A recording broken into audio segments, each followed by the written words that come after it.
누가복음 23장 44절에서 49절 말씀입니다. 때가 제6시쯤 되어 해가 빛을 잃고 온 땅에 어둠이 임하여 제9시까지 계속하며 성소의 휘장이 한가운데서 찢어지더라. 예수께서 큰 소리로 불러 이르시되 아버지 내 영혼을 아버지 손에 부탁하나이다 하고 이 말씀을 하신 후 숨지시니라. 백부장이 그 된 일을 보고 하나님께 영광을 돌려 이르되 이 사람은 정녕 의인이었도다 하고 이를 구경하러 모인 무리도 그 된 일을 보고 다 가슴을 치며 돌아가고 예수를 아는 자들과 갈릴리로부터 따라온 여자들도 다 멀리 서서 이 일을 보니라. 아멘. 오늘은 성금요일입니다.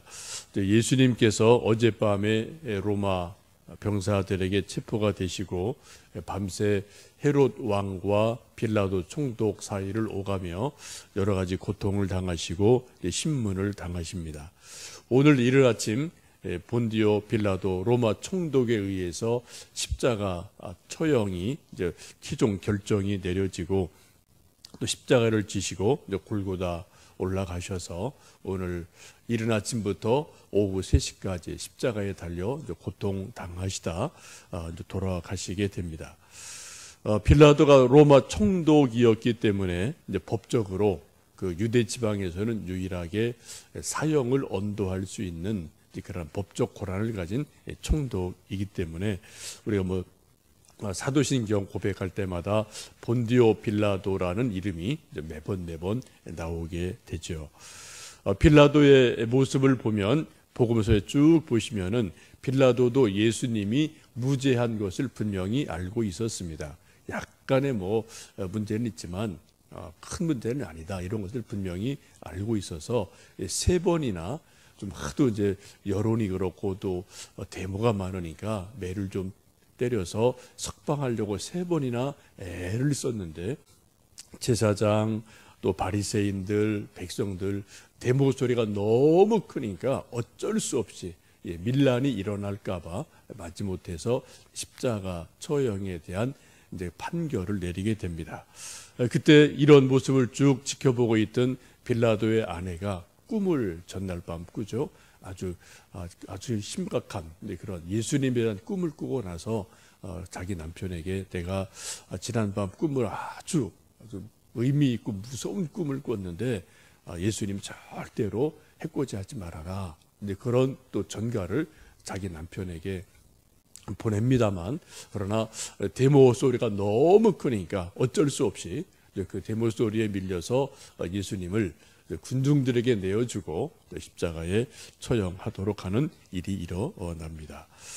예수님 십자가 달려 계시는 동안 오늘 말씀 보시면 44절에 때가 제6시쯤 되어 해가 빛을 잃고 온 땅에 어둠이 임하며 제9시까지 계속하며 라고 말씀을 합니다. 성경에 나타나 있는 말씀은 우리 한국이 지금 쓰고 있는 시간과는 대략 6시간 정도 이렇게 좀 시차가 있는 것으로 보시면 돼서요. 여기 6시 하면 이제 12시, 또 3시 하면은 여기 6시 하면 이제 대략 우리 시간으로 12시, 또 이제 9시 하면 오후 3시 이렇게 이제 보시면 좋겠습니다. 그 이전에 오전 9시경에 예수님 십자가에 못 박히신 걸로 이제 성경에는 되어 있는데 6시간 정도 십자가 달려 고통을 당하시다. 이제 낮 12시부터 오후 3시까지는 해들이 점점점 빛을 잃고 어두워지는 그러한 일들이 있음을 오늘 성경은 말씀을 합니다. 우리 함께 찬송 불렀던 것처럼 그 해도 빛 잃고 깜깜하게 되었다라는 찬송 우리가 부르셨는데 바로 이 말씀에 이제 근거한 그러한 찬송이 되겠습니다. 예수님이 돌아가시는 그 순간에 오늘 또 성경 보시면은 우리 45절, 46절 말씀 같이 읽습니다. 성소의 휘장이 한가운데가 찢어지더라. 예수께서 큰 소리로 불러 이르시되 아버지 내 영혼을 아버지 손에 부탁하나이다 하고 이 말씀을 하신 후 숨지시니라. 아멘. 그리고 3시쯤 되었을 때 성전에 있던 그 지성소와 성소를 가르는 그 휘장이 둘로 찢어져 내리면서 그 순간 예수님께서 운명을 하시게 됩니다. 요즘은 이제 그런 예배당 구조가 조금 현대화돼서 그런 것이 없지만, 여러분 옛날 교회 보시면 이 강대상 뒤에 좀 보라색 같은 융으로 크게 천막을 쳐놓는 그런 여러분 많이 보셨을 겁니다.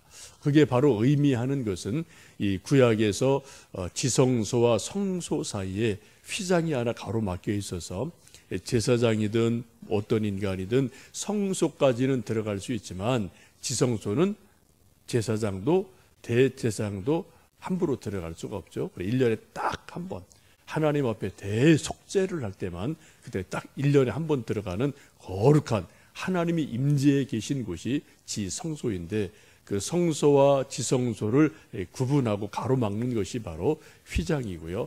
그런 의미로서 강대상 뒤에 그런 휘장을 옛날 교회에서는 좀 늘여놓았던 것을 여러분 기억을 하실 겁니다. 이것은 하나님과 인간 사이에는 죄가 있기 때문에 어느 누구도 하나님 앞에 감히 나갈 수 없다는 것을 아주 엄격하게 말씀하는 구약의 전통, 또 구약 성전에 나타나 있는 하나님의 뜻이기도 합니다. 그런데 예수님이 십자가 달려 돌아가시는 그 순간에 그 헤롯 성전에 있던 그 휘장이 둘로 쭉 찢어져 내려져서 가로막고 있던 것들이 터지는 그러한 일들이 일어나게 됩니다.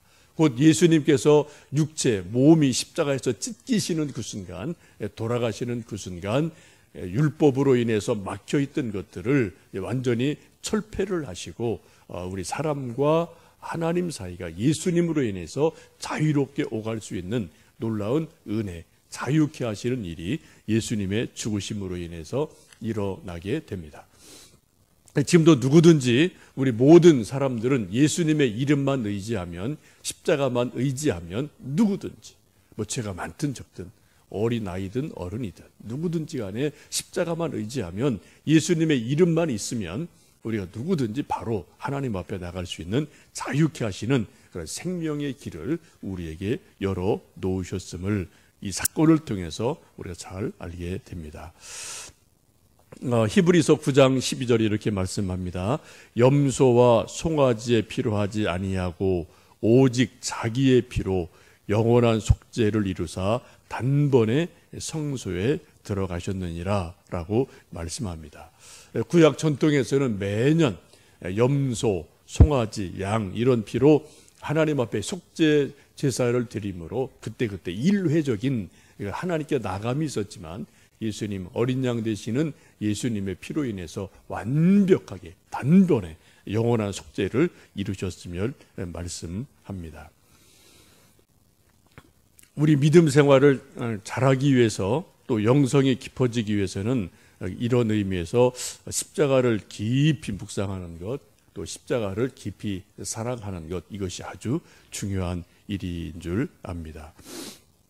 오늘도 여러분 좀 십자가를 깊이 생각하시고 또 십자가 깊이 묵상하시면서 십자가 속에 달려있는 하나님의 사랑, 또 예수님의 몸 찢기심, 피 흘리심, 이런 것들을 우리가 묵상을 하며 한번 깊이 생각해 보시고, 또 이렇게 한번 좀 우리의 상상력을 동원해서 예수님의 고통 당하시는 모습을 살펴보시는 것도 아주 중요한 일인 줄 압니다.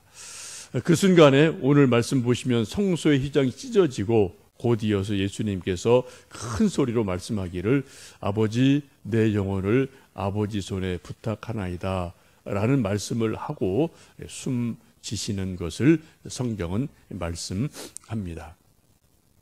예수님 마지막 숨지시면서 하시는 말씀이 내 영혼을 아버지 손에 부탁드립니다 라는 말씀을 하시고 운명을 하시죠.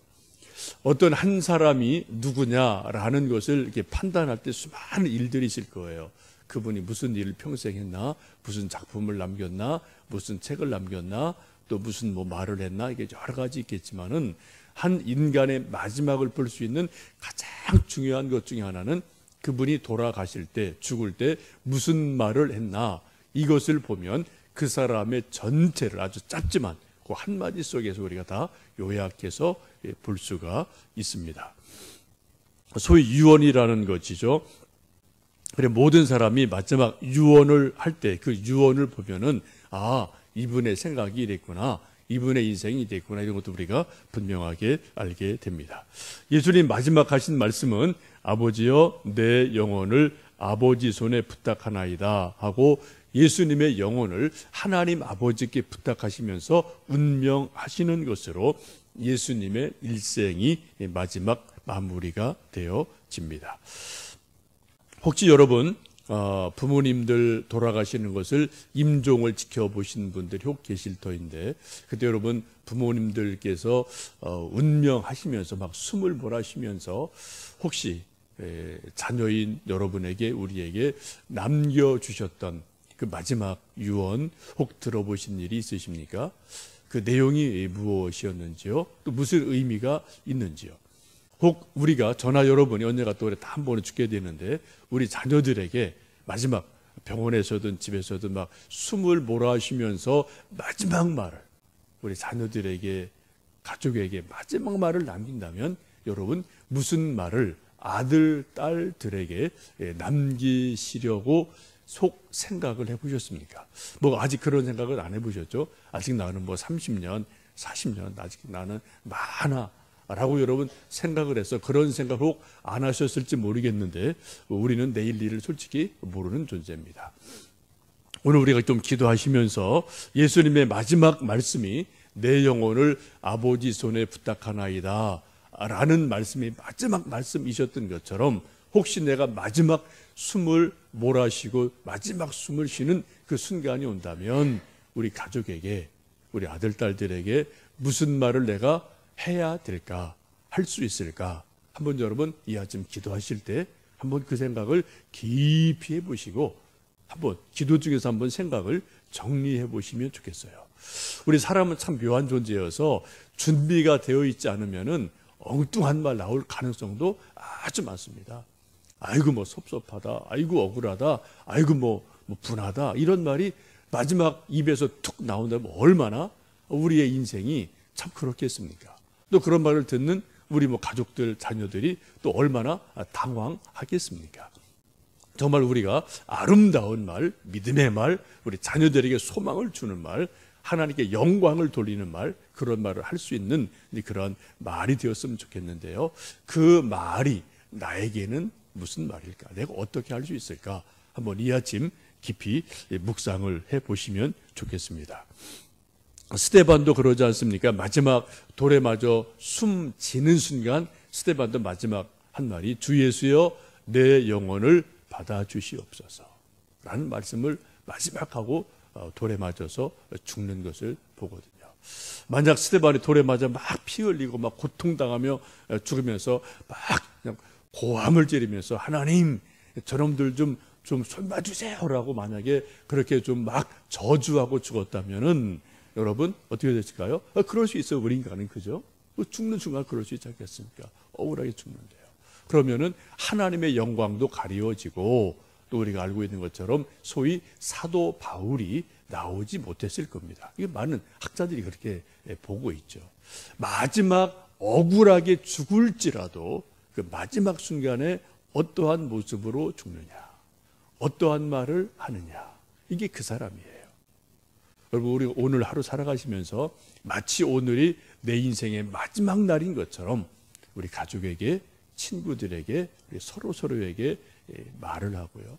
또 여러분 이따 또 이제 내일쯤 되시면은 서로 또 부활절 이제 인사도 좀 문자로 또 이제 카톡으로 이제 뭐 몇몇 분들 서로 부활절 인사도 나누실 터인데, 그때 정말 마지막 말인 것처럼 사랑을 담아서 진심을 담아서 누군가에게 부활의 메시지를 전하고 축복의 메시지를 전하는 그런 시간을 가져보시면 좋겠습니다. 저 개인적으로 저희 어머님에게 여러 번 들어서 제가 기억하는 것 중에 하나가, 저희 어머님 다 옛날 분들이 그러셨죠. 뭐 19살에 시집 오셔서 뭐 촌에서 뭐 고생하시고 평생 할머니 할아버지 모시고 뭐 시집살이 정말 아주 뭐 아주 혹독하게 하시고 그런 삶을 사셨는데, 할아버지 돌아가시기 며칠 전에 그러시더래요. 이제 아침상 가지고 이제 이렇게 좀 방에 들어가셨더니, 얘야 고맙다, 얘야 미안하다, 이런 말을 그냥 아침상 받으시면서 할아버지가 그냥 이렇게 뭐 뜬금없이 그런 얘기를 이렇게 한 서너 번 하시더래요.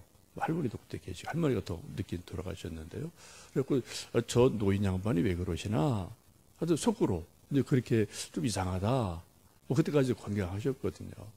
근데 그런 말씀하시고 한 5, 6일 있다가 그냥 주무시다가 돌아가셨거든요.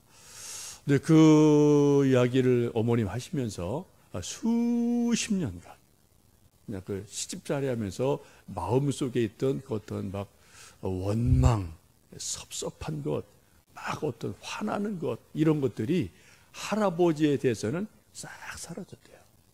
정말 말 한마디 두 마디 때문에 여러분 수십 년 쌓아왔던 시집살이가 저희 어머님의 마음속에서 다 녹아내렸다. 그런 얘기를 제가 뭐 여러 번 들어서 지금도 제가 그것을 기억하고 있거든요. 여러분, 마지막 말이 중요한 겁니다. 마지막 말이. 여러분, 오늘 우리 가족들에게, 친구들에게, 우리 또 성도들에게 내가 마지막 날이라면 우리 무슨 말을 우리 서로 할 수 있겠습니까?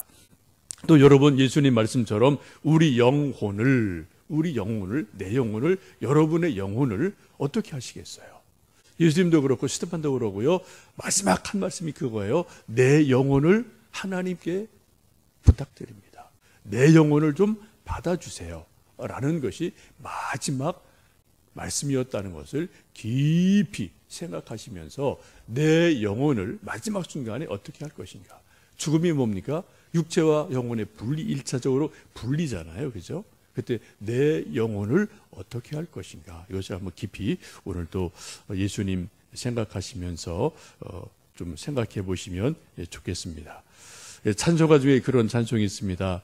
내 구주 예수를 더욱 사랑, 숨질 때 하는 말 이것일 때, 내 구주 예수를 더욱 사랑, 더욱 사랑, 그런 찬송도 있는데 정말 예수님 사랑하는 마음을 오늘 또 나누시면 좋겠습니다. 이 모든 것을 지켜본 백부장이 47절 보시면은 백부장이 그 된 일을 보고 하나님께 영광을 돌려 이르되 이 사람은 정녕 의인이었도다 라고 고백을 합니다. 하나님께 영광을 돌리는 예수님의 마지막 말씀, 마지막 모습, 이것을 보고 그 백부장이 감동을 받죠. 그리고 신앙 고백을 해요. 그리고 나도 하나님 믿어야 되겠구나 라는 그런 신앙 고백하는 것을 보게 됩니다. 그만큼 마지막 말이 중요한 것이고요. 그만큼 마지막 그 모습이 중요한 것을 보실 수가 있겠습니다. 오늘 우리도 하루 살아가시면서 마치 오늘이 내 인생의 마지막 날인 것처럼 우리가 생각하고 말하고, 또 예수님 십자가 깊이 묵상하시면서 예수님을 사랑하시면서 예수님의 죽으심에 동참하고, 또 내일 모레 부활의 기쁨에 또 함께 동참하는 큰 은혜가 있기를 주님의 이름으로 축복합니다. 함께 기도하겠습니다.